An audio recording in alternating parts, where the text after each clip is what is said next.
کا کوئی انسان نہیں جانتا تھا کہ خدائی کا دعویٰ کرنے والے فرعونوں کی لاشوں کا کیا ہوا تھا، یا ان کے واقعات کہاں ہیں یا کہیں ہیں بھی یا نہیں۔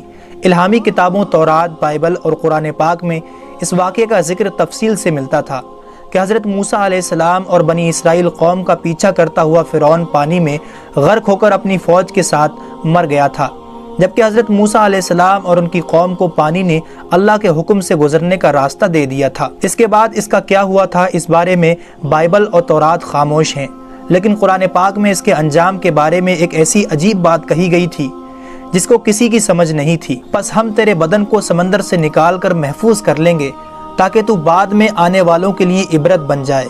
سورہ یونس آیت نمبر 92۔ یہ واقعہ دوستو آج سے 3500 سال قبل پیش آیا تھا۔ فرعون کے ڈوب کے مرنے کے بعد سمندر نے اس کی لاش کو اللہ کے حکم سے باہر پھینک دیا، جبکہ باقی لشکر کا کوئی نام و نشان نہ ملا۔ مصریوں میں سے کسی ایک شخص نے ساحل پر پڑی اس کی لاش کو پہچان کر اہل دربار کو بتایا۔ فرعون کی لاش کو محل پہنچا دیا گیا۔ درباریوں نے مسالہ لگا کر اسے پوری شان اور احترام سے تابوت میں رکھ کر محفوظ کر دیا۔ حنوط کرنے کے عمل کے دوران ان سے ایک غلطی ہو گئی تھی کہ فرعون کیونکہ سمندر میں ڈوب کر مرا تھا اور مرنے کے بعد کچھ عرصہ تک پانی میں رہنے کی وجہ سے اس کے جسم پر سمندری نمکیات کی ایک تہ جمی رہ گئی تھی۔ مصریوں نے اس کی لاش پر نمکیات کی وہ تہ اسی طرح رہنے دی اور اسے اسی طرح حنوط کر کے محفوظ کر دیا۔ وقت گزرتا رہا، زمین و آسمان نے بہت سے انقلاب دیکھے جن کی گرد کے نیچے سب کچھ چھپ گیا، حتیٰ کہ فرعونیوں کی حنوط شدہ لاشیں بھی زمین کی تہ میں چھپ گئی تھیں۔ ان کے نام صرف کتابوں اور ان کی تعمیرات اور لوگوں کے ذہنوں میں رہ گئے تھے۔ اس واقعے کے 2000 سال بعد اس دنیا میں اللہ کے آخری پیغمبر حضرت محمد صلی اللہ علیہ وسلم تشریف لائے۔ ان پر نازل ہونے والی آخری کتاب میں فرعونیوں کے قصے بڑی تفصیل کے ساتھ بیان کیے گئے تھے، اور اسی سلسلے میں اسی فرعون کا جسم محفوظ کرنے کی بات بھی ایک آیت میں نازل ہوئی تھی، جس کی سچائی پر سب اہل ایمان کا پختہ یقین تو تھا، لیکن وہ سمجھنے سے قاصر تھے کہ اس خدائی کا دعویٰ کرنے والے کی لاش کہاں محفوظ کی گئی اور کیسے اسے عبرت کا نشان بنایا جائے گا۔ 1871 عیسوی میں مصر کے ایک شہر الغرنیہ سے تعلق رکھنے والے ایک غریب اور معمولی چور احمد عبد الرسول کو فرعونیوں کی حنوط شدہ لاشوں کی طرف جانے والے خفیہ راستے کی رسائی مل گئی۔ احمد عبد الرسول، جو کہ پرانی چیزوں کو چرا کر بیچا کرتا تھا، ایک دن وہ دریائے نیل کے کنارے سے تسبیحہ کے مقام پر اسی سلسلے میں پھر رہا تھا۔ جب اسے ایک خفیہ راستے کا پتہ چلا، وہاں پر وہ پرانی چیزوں کے لیے جگہ کھود رہا تھا، اسی دوران اسے کچھ لوگوں نے پکڑ لیا اور پولیس کے حوالے کر دیا۔ وہ جس جگہ کو کھود رہا تھا وہاں سے ملنے والے راستے کی جب مسلسل کھدائی کی گئی، 1891 عیسوی کو دوسری ممی کے ساتھ اسی غرق ہونے والے فرعون کی لاش بھی وہیں ملی۔ اس کے تابوت اور سینے کے مقام پر اس کا نام لکھا ہوا تھا۔ ان ممیوں کو ماہرین قاہرہ لے گئے۔ جب ان ممیوں کا تفصیل سے جائزہ لیا گیا تو فرعون والی ممی پر جمی ہوئی نمکیات کی تہ سے تصدیق ہو گئی کہ یہ وہی فرعون ہے جسے اللہ نے پانی میں غرق کر کے بدترین عذاب سے دوچار کیا تھا۔ یہ بہت بڑا واقعہ تھا۔ اس کی تصدیق کے لیے دنیا بھر سے ماہرین آثار قدیمہ اور سائنسدان مصر کی طرف چل پڑے۔ مختلف سائنسی ٹیسٹ کرنے کے بعد دنیا بھر کے سائنسدانوں نے تصدیق کر دی کہ دوسری لاشوں کی نسبت صرف فرعون کی لاش پر ہی سمندری نمکیات کی تہ جمی ہوئی تھی۔ اس تصدیق کے بعد اسے فرعون کی لاش قرار دے کر عجائب گھر میں محفوظ کر دیا گیا۔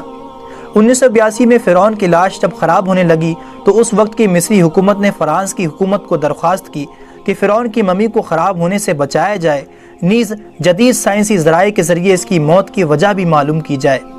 چنانچہ مصری اور فرانسیسی حکومت نے مل کر ممی کو فرانس لے جانے کا انتظام کیا۔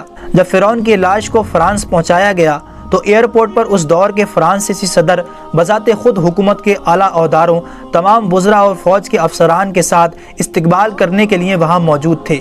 فرعون کی لاش کا استقبال کسی عظیم زندہ بادشاہ کی طرح کیا گیا۔ فوجی دستوں نے سلامی دی۔ فرعون کی ممی کو ماہر ڈاکٹروں کی ٹیم کے حوالے کیا گیا۔ اس ٹیم کی سربراہی ڈاکٹر مورس بکائی نے کی تھی۔ مائکروسکوپ ٹیسٹوں کے ذریعے ممی کے تمام اجزاء کا باریکی سے جائزہ لیا گیا تو معلوم ہوا کہ اس کی لاش اور جسم میں سمندری ذرات ابھی تک موجود ہیں اور موت کی وجہ بھی پانی میں ڈوبنے کی وجہ سے ہوئی تھی۔ ایک بادشاہ کی موت پانی میں ڈوبنے کی وجہ سے ہو، یہ ڈاکٹر مورس کے لیے حیرت کی بات تھی۔ اس نے اس ممی کے بارے میں مزید جاننے کی کوشش کی تو اسے معلوم ہوا کہ اس بادشاہ کی موت کے حالات مسلمانوں کے نبی حضرت محمد صلی اللہ علیہ وسلم پر اتری کتاب قرآن پاک میں تفصیل سے درج ہیں۔ اسے علم تھا کہ جہاں یہ لاش ملی ہے وہ ایک اسلامی ملک ہے، چنانچہ وہ تجسس کے ہاتھوں مجبور ہو کر وہ مصر پہنچا۔ وہ ایک سائنسدان تھا اس نے اس معاملے میں مصر کے ہی ایک سائنسدان سے ملاقات کی۔ اس سائنسدان نے قرآن پاک کھول کر اسے سورہ یونس کی آیت نمبر 90 اور 92 کا ترجمہ لفظ با لفظ سنا دیا۔ فرعون کا خدائی کا دعویٰ، اس کا پانی میں ڈوب کر مرنا اور پھر پانی سے نکال کر اس کی لاش کا حنوط ہو جانا اور پھر دوبارہ لاش کا ملنا اور پھر اس کی لاش کو جدید سائنسی دور میں دوبارہ محفوظ کیا جانا، سب کا اشارہ ایک ہی جانب تھا اور وہ بہت واضح تھا۔ تجھے بعد میں آنے والوں کے لیے عبرت کا نشان بنا دوں گا۔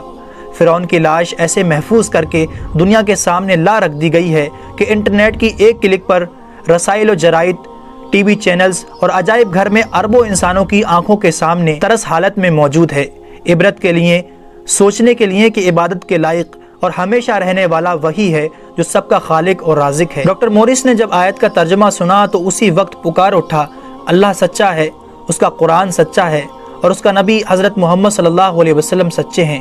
کلمہ پڑھا اور اسلام میں داخل ہو گیا۔ اگر آپ کو یہ ویڈیو پسند آیا ہو تو اسے لائک اور زیادہ سے زیادہ اپنے تمام دوستوں کو شیئر ضرور کیجیے گا، اور اچھی ویڈیوز کے لیے ہمارے چینل کو بھی سبسکرائب